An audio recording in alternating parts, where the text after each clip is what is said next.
ingkang kala wau sampun kasebataken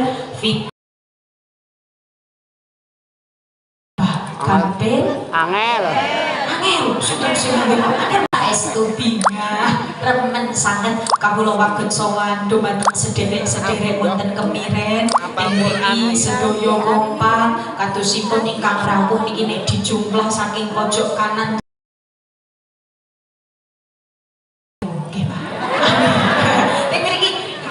mulai kate ketikane Pak Hadram masyaallah sedaya kompak sanget sedaya regeng sanget mugi-mugi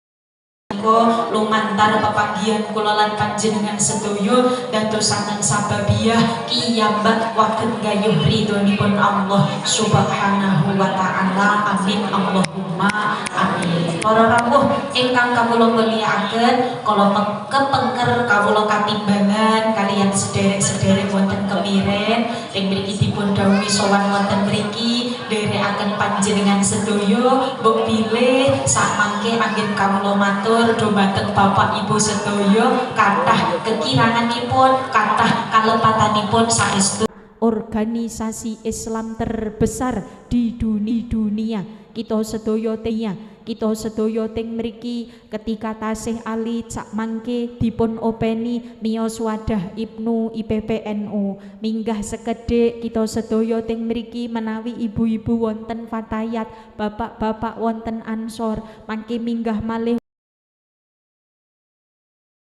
sedaya teng mriki dipun openi dipun paringi kesempatan menawi kepengin dados piyantun ingkang sae piyantun ingkang teng mriki mangertos hukum-hukume Gusti Allah piyantun ingkang mangertos tata carane gesang piyantun ingkang mangertos wassalam. Sekedap iklan nggih Mbah nggih setunggal nggih mboten sah ndredeg Pak nggih. Oh Mas, oh tasih Mas, oh Mas Dani ngoten nggih nek tenggen napa nek. Nah niku. Oh nggih matur sembah nuwun Mas nggih. Mangke nek Pak ndak ditukani malih nggih Pak. Masyaallah. Komplit niki nggih Mbah nggih. Panjenengan sampun pikantuk napa dereng? Sampun, monggo kalih dipun kersakaken ngoten nggih ibu-ibu. Para rawuh ingkang kawula mulyakaken nerasaken matur tenggen mriki kita sedaya dipun wadahi, kita sedaya teng mriki dipun paringi kesempatan menawi kepengin mangertos kados napa to ajaranipun Kanjeng Nabi. Keranten kiyambak niki kok nek langsung jujuk teng kene Kanjeng Nabi nggih kangelan Mbah. Keranten kiyambek boten meningi secara langsung bagaimana tindak lampahipun Kanjeng Nabi. Lajeng carane kita sedaya kenal kalih Kanjeng Nabi, kita sedaya mangertos ajaran-ajaran yang dibawakan Nabiullah Muhammad sallallahu alaihi wasallam niki dos pundi. Keranten al ulama warathatul pramila monggo kiyambek ndp kiyambek teng mriki nyaket keranten dengan adanya kita sedaya kempal kalian piyantun ingkang sholih sholihah piyantun ingkang alim alamah niki insyaallah dadosaken kita sedaya ketularan teng mriki dados piyantun ingkang sae. Nun sewu Mbah, kiyambak nek teng mriki kok cedhake bakul parfum, insyaallah nderek mambet wangi. Tapi nun sewu nek kok cedhake kalih piyantun ingkang nembe bebucal, nderek mambet napa mboten Mbah? Derek mambet nggih Mbah nggih srebeng-srebeng, mambet kirang eco. Semanten ugi kita sedaya sebagai piyantun ingkang kalian Gusti Allah dipun titahaken caket kalih piyantun ingkang sae napa piyantun ingkang kirang sae. Keranten para rawuh ingkang kawula mulyakaken kita sedaya niki termasuk golonganipun piyantun ingkang bejo. Piyantun ingkang tasih diparingi kesempatan kalian Gusti Allah. Niki pun ngantuk napa dereng Mbah? Pun bosen napa dereng kalih kula? Dereng. Pokoke ngenten nggih Mbah, kula asring matur wonten pundi-pundi nek sampun bosen nderek kawula mulyakaken. Teng mriki nerasaken matur kita sedaya termasuk golonganipun piyantun ingkang bejo, golonganipun piyantun ingkang tasih diberi kesempatan kalian Gusti sedereke kula lan panjenengan sedaya niki sampun di Allah Kiambek tasih diparingi kesempatan gesang ting alam dunya, monggo kita gunakaken Allah. Keranten wa ma khalaqtul jinna wal insa illa liya'budun. Tujuanipun Gusti Allah nitahaken kula lan panjenengan sedaya nitahaken jin niki mboten sanes kejawi kagem ngibadah dhumateng Gusti Allah. Sampun mboten niat ingkang awon-awon nggih Mbah nggih. Insyaallah sedaya niat ngibadah, niat silaturahim, niat teng mriki mados ngelmu, niat tabarukan ngeten nggih Mbah nggih. Insyaallah dengan adanya kita sedaya nderekaken para ulama niki waget ndadosaken kiyambek benjang selamat tenggene akhiratipun Gusti Allah. Niku dipun ngendikaaken wonten 3 golongan benjang kula lan panjenengan sedaya ketika sampun wonten tenggene alam kelanggengan niki badhe dipun dadosaken menjadi 3 golongan. Napa mawon sepindah dipun dawuhaken minal muqarrabin. Allah pun ngantuk dereng sepindah minal muqarrabin. Dawuhipun para mufassir teng mriki setunggal minal muqarrabin piyantun-piyantun ingkang caket kalih Gusti Allah, ingkang 24 jam teng mriki kemutane namung Gusti Allah tok del, ingkang kathah zikire kalian Gusti Allah. Biasanipun menawi badhe dahar ndonga napa nyambi HP-nan? Donga, masya Allah, luar biasa nggih Mbah nggih, alhamdulillah. Nah mugi-mugi ingkang teng mriki badhe sare mresani Robin, tapi mugi dipun paringi kesempatan ngatah-ngatahaken dzikir dhateng Gusti Allah. Amin Allahumma amin. Niki kula terasaken matur nggih Mbah nggih, sepindah minal muqarrabin. Piyantun-piyantun minal muqarrabin wali-walinipun Gusti Allah. Wali min auliyaillah nggih Mbah nggih. Wali daya, nah betul, tapi wali min auliyaillah. Teng mriki wali-waline Gusti Allah ingkang caket kalian Gusti Allah, ingkang 24 jam teng mriki ngatah-ngatah. Teng mriki sing nomor kalih min ashabil yamin, piyantun-piyantun ingkang waget teng mriki manakiban, simaan, dangdutan boten daya ranking kalih nggih tenggene dawuhipun nggih menika Allah. Mugi-mugi kita sedaya dipun reksal nggih Mbah nggih. Niki sepindah minal muqarrabin sing nomor kalih min ashabil yamin nomor kinten-kinten kala wau kula matur sepindah ketika kula matur minal muqarrabin pun termasuk dereng kathah pun napa dereng kathah ingkang jawab dereng.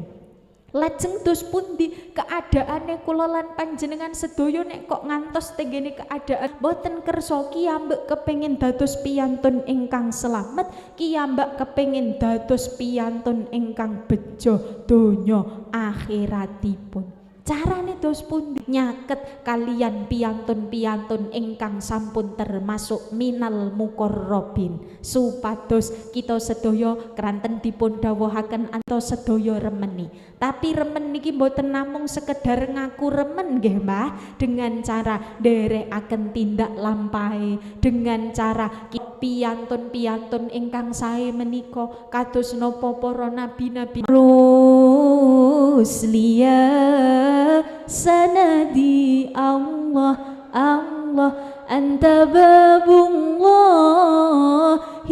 mu'tamadi fabidunya ya wa akhirati ya Rasulullah biyadi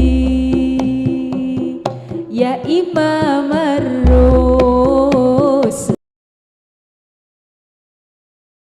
Allah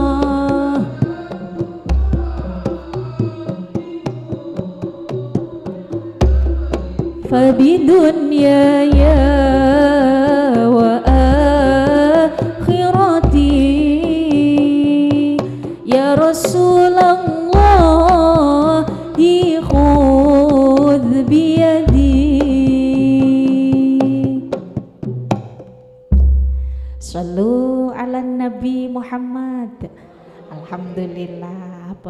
rawuh ingkang kawula mulyakaken. Teng mriki nerasaken matur. Aman nggih Pak Son. Matur kala wau kula maturaken bahwasanya sinten sing termasuk minal muqarrabin nggih menika setunggal tentunipun Kanjeng Nabi. Mandhap-mandhape para wali-waline Gusti Allah, salah setunggaling waline Gusti Allah adalah beliau Hadratus Syekh Simbah Kiai Haji Hasyim Asy'ari, pendiri Nahdlatul Ulama. Teng pundi sing teng mriki Mbah Hasyim Asy'ari niki kersa ulama, sing kersa ngopeni, sing kersa hikmah kalian Nahdlatul Ulama dipun dongaaken pejahe husnul khotimah. Sungguh kiyambek semangati antuke nderek Nahdlatul sedaya hikmah dateng Nahdlatul Ulama, insyaallah mbah dipun dongaaken pejah kanthi husnul khotimah dumugi putra wayahe. Pundi wonten organisasi sing teng mriki ndongaaken sedaya pengikute, ndongaaken kula lan panjenengan sedaya. Bahkan menawi dipun urut-urut niki Mbah sanad ke NU-ane Mbah Hasyim Asy'ari niki musalsal ila Rasulillah, mesti kadang lepat barang ngoten nggih Mbah, kadang kagungan dosa. Sing boten kagungan dosa adalah Kanjeng Nabi. Nek kita tapi Kanjeng Mami dan Kanjeng Papi ngoten nggih Mbah nggih. Nah, Kang Baken ampun Allah kiambek menyadari nek panci doif, kiambek menyadari nek panci boten gadahi kekiat. Kalau wau monggo sareng-sareng dengan adanya kiambek sing tasih gadahi dosa, kiambek ulama. Insya Allah teng mriki bah niki nek teng wonten piyambak kok mboten nenten rencange nek niki Mbah. Teng mriki para rawuh ingkang kawula mulyakaken, kala wau kula matur monggo sareng-sareng dimantepi antuke nderek Nahdlatul Ulama. Keranten dengan akinane kiyambak nek setiap bakdo dala ilan wonten nggih Mbah nggih. Jarang mbok menawi nggih tasian nggih, tapi insyaallah mangke bakdo niki sedaya ngamalaken Allahumma amin. Niki misalipun kita sedaya sak jatose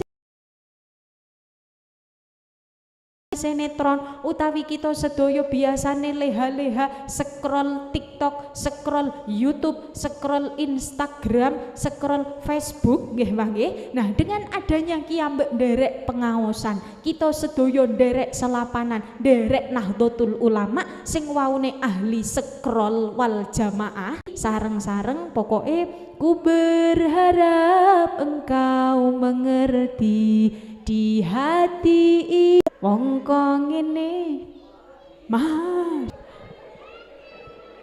kok preso niki saking pundi menapa nggih Mbah? Nun sewu panjenengan menawi ngiris tempe menapa waune manahi kula lan panjenengan sedaya niki raos mboten kanten-kantenan menawi kok kiambek kersa ngemut-ngemut la bidziklah namung dengan aget ngraosaken tentrem.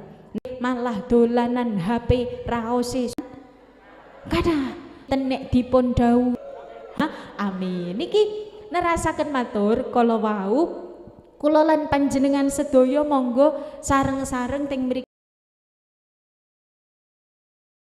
Gusti Allah monggo Allah ampun ngantos kula lan panjenengan sedaya teng mriki Mbah kadang ngenten piantun-piantun dunya mawon enten apa Mbah? Ireng Masya Allah nggih ijo nggih Mbah nggih. Oke pun ibu-ibu ngalah kala-kala nggih Bu nggih. Keranten teng mriki para daripada kemutan dumateng Gusti Allah pramila ingkang dadosaken awake kiambek kemrungsung niki mboten kok keranten kirang nun sewu boten Mbah, tapi apa? Jebule kirang imane. Billahi min dzalik. Insyaallah Mbah, nek kita sedaya manai dipun isi Gusti Allah, kita sedaya kersa walisanun dzakirun, kersa lesane niki kagem dzikir dumateng Gusti Allah, dadosaken kiyambek ayem tentrem gesangipun. Amin amin ya robbal alamin. Napa malih para rawuh ingkang kawula mulyakaken, teng mriki khasiatipun utawi fadilahipun dzikir niki kathah sanget. Salah setunggaling adalah menjauhkan kula lan panjenengan sedaya saking nerakanipun Gusti Allah. Panjenengan preso malaikat Jibril nggih Mbah nggih? Mboten. Nah niki malaikat Jibril kula kemutan kitab Mbah, judulipun Usfuriyah. Tenggen kitab Usfuriyah wonten hadis menawi boten kelentu wonten hadis pun riwayataken enten setunggaling kisah, enten setunggaling cerios malaikat Jibril niki nyelametaken Gusti Allah. Kepo napa mboten Mbah? Kepo nggih, sing mboten kepo mboten napa-napa, etok-etoke teko kepo ngoten nggih Mbah nggih. Para rawuh ingkang kawula mulyakaken, ting dipun ngendikaaken niki cara Jawane mawon nggih Mbah nggih. Malaikat Jibril niki keliling teng ngene alam kelanggengan. Nah, dikelilingi malaikat Jibril selama teng mriki 50.000 tahun. Malaikat Jibril keliling selama 4.000 tahun. Niki midanget enten suwantene piyantun ingkang dzikir. Ya niki matur dumateng Gusti Allah, sowan dhateng Gusti Allah. Gusti dalem niku midanget, dalem wonten setunggaling piyantun niki adalah min ummati Sayyidina Muhammad sallallahu alaihi wasallam. Niku saking umat Gusti Allah.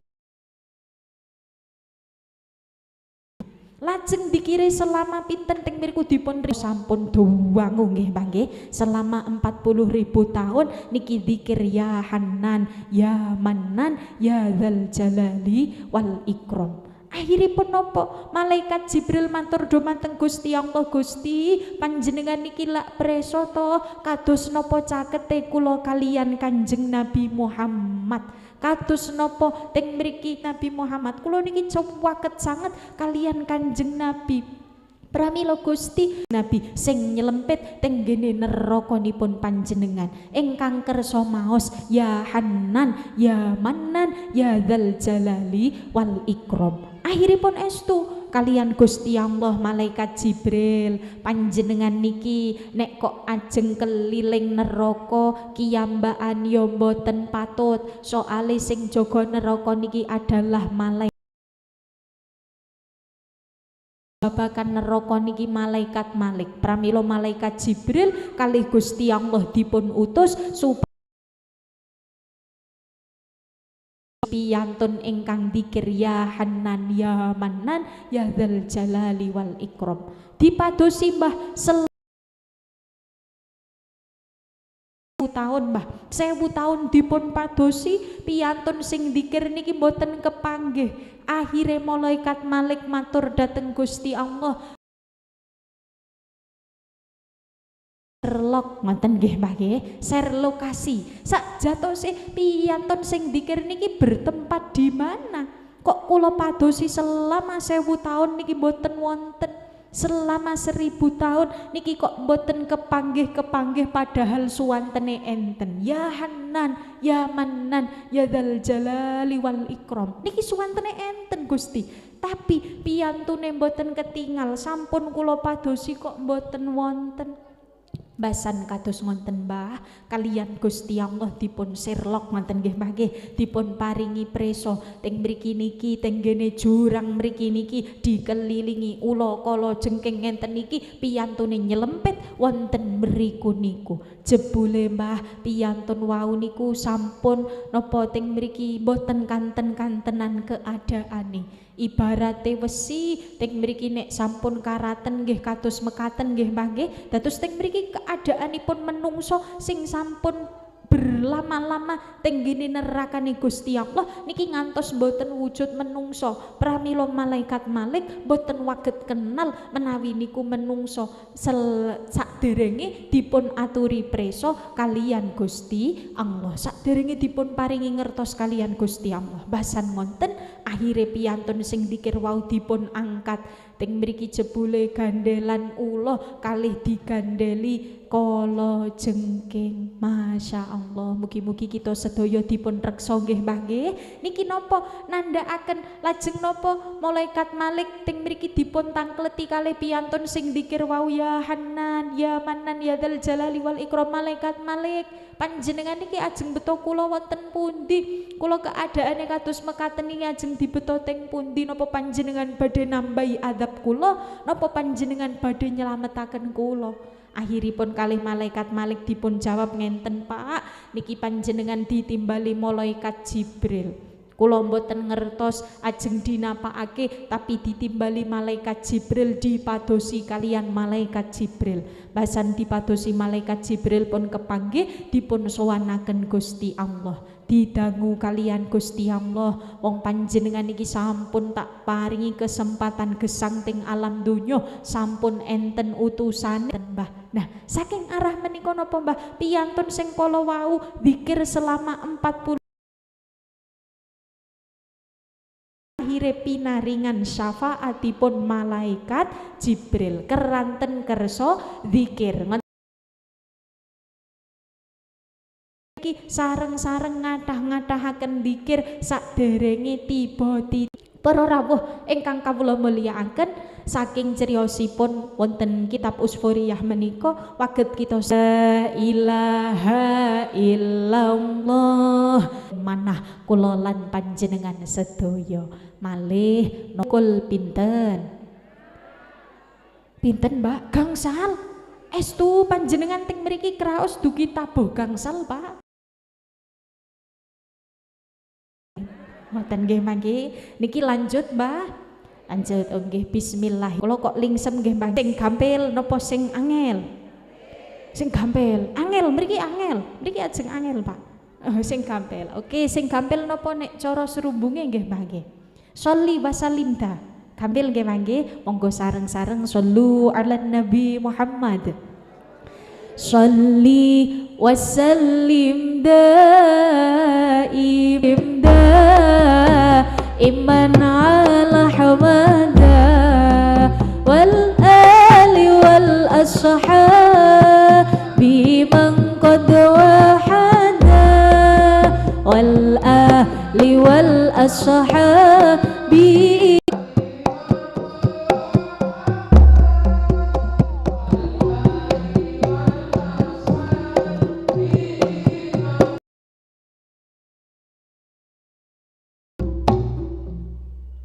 Sallu ala Nabi Muhammad. Alhamdulillah sampun dipun unjuk